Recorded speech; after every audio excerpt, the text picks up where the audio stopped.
Hare Krishna, Krishna, Krishna book. By His Divine Grace, A.C. Bhaktivedanta, Swami, Prabhupad. We just finished chapter 3. Chapter 3 is entitled The Birth of Lord Krishna and the various energies that were taking place in Krishna's birth and the mystic arrangements that were being made for his replacement, Yogamaya, taking his place in the prison, and Krishna taking a nice warm soft bed next to Mother Jasoda in Gokula. Hare Krishna. So this chapter is chapter 4, is called Kamsa begins his persecutions. Kamsa already knew he was going to meet his end by Krishna. It was just a matter of time, but still, even though it is predestined, still there'll be a way to try to avoid the ultimate end, isn't it? Most people will, when they know they have some sort of, really bad disease, they'll try to find a cure for it, or try to hang on as long as they possibly can. One of my godbrothers, his name is Jitarashtra, actually, and I didn't know him that well. We were friendly in Vrindavan, but he's American, and so he just got diagnosed with cancer, stage 4 in cancer. He got diagnosed in Calcutta, but he was always wanted to be around Vrindavan. So when he got that diagnosis, he says, I don't want any treatment. He said, I just want to go to Vrindavan and leave my body there, that's all. So he didn't try to hang on like most people would try to hang on in so many ways. So he did. He went back to Vrindavan and he just left his body maybe 3 days ago. Jai, Jitarashtra, Jai. Really nice person. Kamsa begins his persecution. So Kamsa, even though he knows he's going to die, he's got a terminal disease. And Kamsa has a terminal disease that's called Krishnaitis. And still, he's going to try to avoid the ultimate end because he's bad. He has bad reactions coming. Sinful persons, they always try to avoid the bad things that are coming, so they try to hang on as long as possible. But, Kamsa begins his persecutions. After Vasudeva adjusted all of the doors and gates, everybody went to sleep, the doors opened. The gatekeepers awoke and heard the newborn child crying. Kamsa was waiting to hear the news of the child's birth, and the gatekeepers immediately went to him and informed him that the child was born. At that time, Kamsa got up from his bed very quickly, and he exclaimed, "Now the cruel death of my life is born." He does. Now the cruel death of my life is born. Kamsa became perplexed now that his death was approaching, and his hair stood on end. Immediately he proceeded toward the place where the child was born. Devaki, on seeing her brother approaching, prayed in a very meek attitude to Kamsa, "My dear brother, please, do not kill this female child. I promise you that this child will be the wife of your son. Therefore, don't kill her. You are not meant to be killed by any female child. That was the omen. You are meant to be killed by a male child. So please, do not kill her, my dear brother. You have killed so many of my children who are just born, shining like the sun. That is not your fault. You have been advised by demoniac friends to kill my children. But now I beg you to excuse this girl. Let her live as my daughter." Kamsa was so cruel that he did not listen to the beautiful prayers of his sister. he forcibly grabbed the newborn child to rebuke his sister and attempted to dash her on the stone mercilessly. This is the graphic example of a cruel brother who could sacrifice all relationships for the sake of personal gratification. But immediately, the child slipped out of his hands, went up into the sky, and appeared with 8 arms as the younger sister of Vishnu, and she was decorated with a nice dress and flower garlands and ornaments. In her 8 hands she held a bow, a lancet, arrows, a bell, a conch shell, a disc, club, and shield. Seeing the appearance of the child, who was actually the goddess Durga, all the demigods from different planets like Siddhaloka, Charanaloka, Gandharvaloka, Apsaraloka, Kinnaraloka, and Uragaloka presented her articles and began to offer their respective prayers. And from above, the goddess addressed Kamsa, "You rascal, how can you kill me? The child who will kill you is already born somewhere, and he's living somewhere in the world. Don't be so cruel to your poor sister." After the disappearance, the goddess Durga became known as various names in various parts of the world. After hearing these words, Kamsa became very much overwhelmed with fear, and out of pity, he immediately released Vasudeva and Devaki from the bondage of their shackles and very politely began to address them. He said, "My dear sister and brother-in-law, I have acted just like a demon, killing my own nephews. I have given up all consideration of our intimate relationship. I do not know what will be the result of these acts of mine.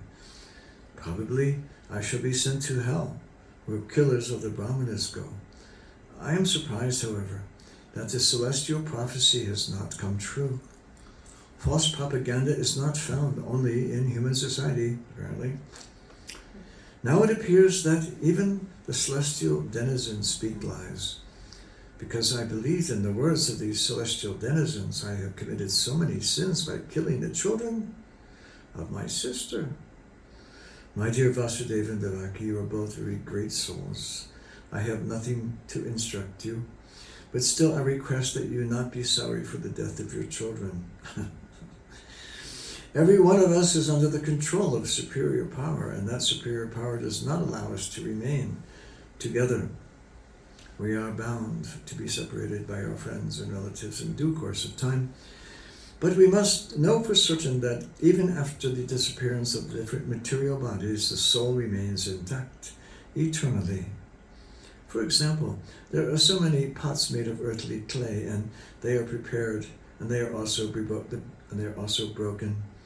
But in spite of this, the earth remains as it is, perpetually, as it is. Similarly, the bodies of the soul,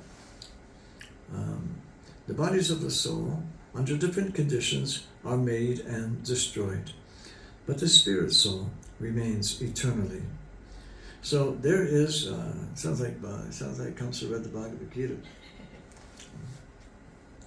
So there is nothing to lament over. Everyone should understand that this material body is different from the spirit soul, and so as long as one does not come to that understanding, he is sure to accept the process of transmigration from one body to another. My dear sister Devaki, you are so gentle and so kind. Please excuse me. Don't be aggrieved by the death of your children, which I have caused. Actually, this was not done by me, because all these are predestined activities. One has to act according to the predestined plan, even unwillingly. What a rascal. People misunderstand that with the end of the body, the self dies. But they think that one can kill another living entity. All these misconceptions oblige one to accept the condition of material existence. In other words, so long as one is not firmly convinced of the eternality of the soul, one is subjected to the tribulations of being a killer and the killed. My dear sister Devaki and brother-in-law Vasudeva, kindly excuse the atrocities I have committed against you. I am very poor-hearted, and you are all great-hearted. So take compassion upon me and excuse me. Oh, sure. Okay, sure, of course. While Kamsa was speaking to his brother-in-law's sister, tears flowed from his eyes, and he fell down at their feet. Believing the words of Durga Devi, whom he had tried to kill, Kamsa immediately released his brother-in-law and sister. He personally unlocked the iron shackles and very sympathetically showed his friendship just like a family member. When Devaki saw her brother so repentant, she also became pacified, and forgot all his atrocious activities against her children. Vasudeva, also forgetting all past incidents, spoke smilingly with his brother-in-law. Vasudeva told Kamsa, "My dear fortunate brother-in-law, what you are saying about the material body and the soul is correct. Every living entity is born ignorant, understanding that this material body to be the self. This conception of life is due to ignorance, and on the basis of this ignorance we create enmity or friendship. Lamentation, jubilation, fearfulness, envy, greed, illusion, and madness are all different features of our material concept of life. A person influenced like this engages in enmity due to his material body. Being engaged in such activities, we forget our eternal relationship with the Supreme Personality of Godhead." Vasudeva took the opportunity of Kamsa's benevolence and informed him that his atheistic activities were also due to his misconception of life, namely taking the material body to be the self. When Vasudeva talked with Kamsa in such an illuminating way, Kamsa became very pleased, and his guilt for killing his nephews subdued. And with the permission of his sister Devaki and brother-in-law Vasudeva, he returned to his home with a relieved mind. But the next day, Kamsa called all his counselors together and narrated to them the incidents that had happened the night before. All the counselors of Kamsa were demons and eternal enemies of the demigods, and so they became depressed upon hearing their master speak of the night's events.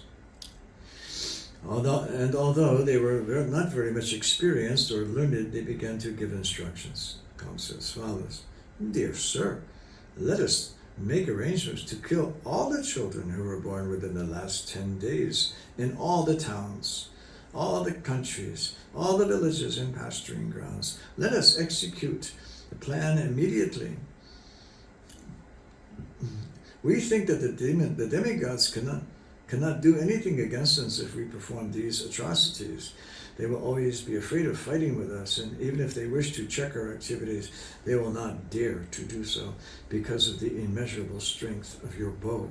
They will fear you. Indeed, we have practical experience that whenever you stood to fight with them and began to shower your arrows on them, they immediately began to flee in all directions just to save their lives. Many of the demigods were unable to fight with you, and they immediately surrendered themselves unto you by opening their turbans and the flag on their heads.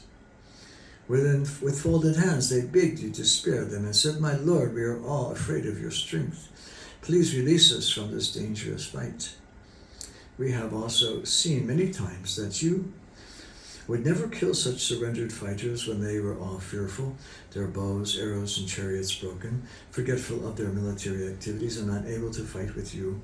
So actually, we have nothing to fear from these demigods. They are very proud of being great fighters in peacetime outside of the war field, but actually they cannot show their talent or military power on the war field. Although Lord Vishnu, Lord Shiva, and Lord Brahma are always ready to help the demigods headed by Indra, we have no reason to be afraid of them. As far as Lord Vishnu is concerned, he has already hidden himself within the hearts of all living entities. He's hiding there and cannot come out. As far as Lord Shiva is concerned, he has renounced all activities and has already entered into the forest. And Lord Brahma is always engaged in different types of austerities and meditations. And what to speak of Indra, he is a straw in comparison to your strength. Therefore we have nothing to fear from these demigods, and we must not neglect them because the demigods are our determined enemies. We must be careful to protect ourselves, to root them out from their very existence. We should just engage ourselves in your service and be always ready for your command." Unquote. The demons continued. If there is some disease in the body which is neglected, it becomes incurable.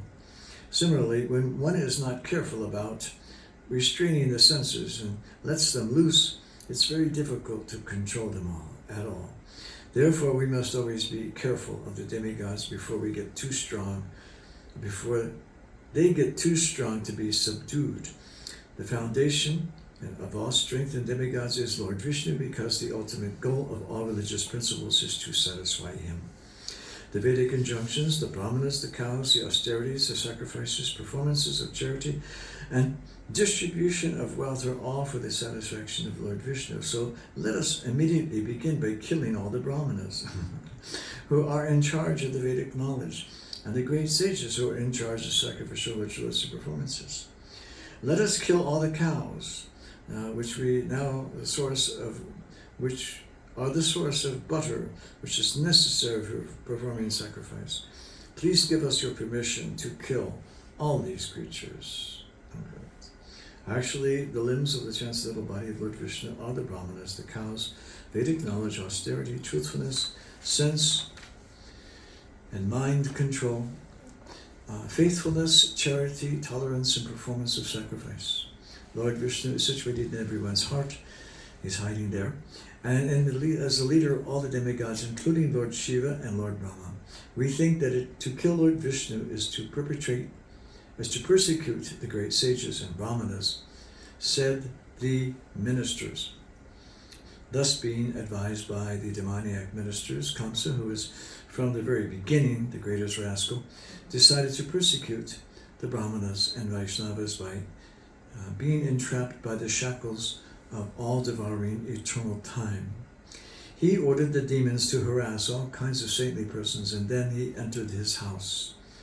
The adherents of Kamsa were all influenced by the modes of passion as well as illusioned by the modes of ignorance, and their only business was to create enmity with saintly persons. Such activities can only reduce the duration of life. The demons accelerated the process by inviting their deaths as soon as possible. The result of persecuting saintly persons is not only untimely death. The act is so offensive that the actor also gradually loses his beauty, his fame, and his religious principles, and his promotion to higher planets is also checked. Driven by various kinds of mental concoctions, the demons diminish all kinds of welfare. An offense at the lotus feet of the devotee and the brahmanas is the greater offense, and that was committed at the lotus feet of the Supreme Personality of Godhead. Thus, a godless civilization becomes a source of all calamities. Thus ends the Bhaktivedanta purport of the 4th chapter of Krishna. Kamsa begins his persecutions.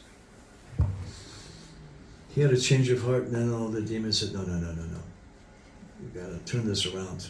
They didn't like to hear the story of Durga. Srila Prabhupada ki jai, Krishna book ki jai.